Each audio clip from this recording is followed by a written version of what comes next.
Les Verts ont lancé à Bruxelles leur campagne pour les élections européennes. L'objectif est de transformer la vague verte en un tsunami. Les questions environnementales progressent dans l'agenda européen. Alors, comment transformer le discours politique en action? Voici un exemple au Danemark. Copenhague clame haut et fort son ambition. Elle veut devenir en 2025 la première capitale neutre en carbone. Pour y parvenir, la ville compte s'appuyer sur son réseau de pistes cyclables long de 379 km. Notre objectif pour 2025 est que 50% des trajets à Copenhague, pour le travail ou pour les études, se fassent à vélo. Aujourd'hui, cela représente 43% des déplacements. Nous voulons aussi réduire les trajets en voiture de 31% aujourd'hui à 25% en 2025. Les transports motorisés ont un impact sur la pollution atmosphérique. À Copenhague, ce container métallique est en fait la plus grande station de mesure des émissions polluantes du pays.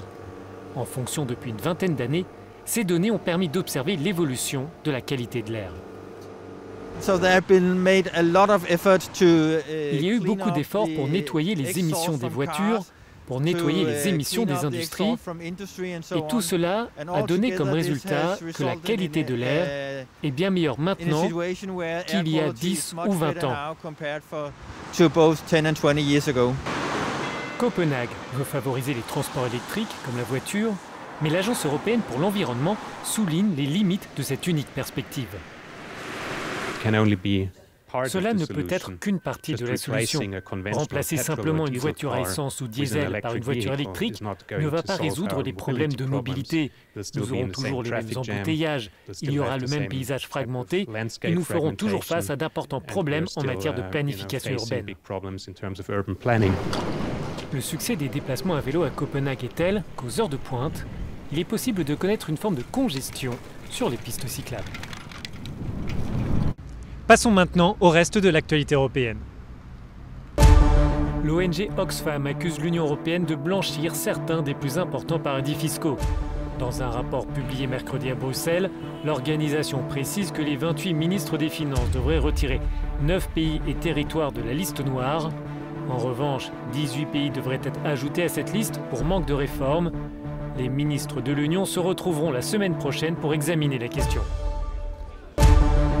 La nouvelle coalition européenne en Pologne est en tête dans les sondages.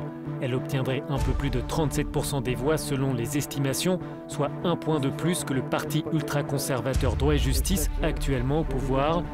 La plateforme pro-européenne rassemble 5 formations de la gauche jusqu'au centre droit.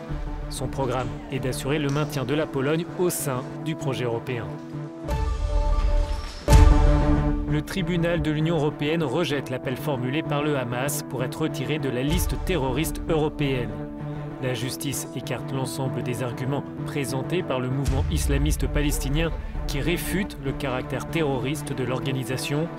Cette décision prolonge de fait le gel des avoirs du Hamas qui peut encore demander un pourvoi.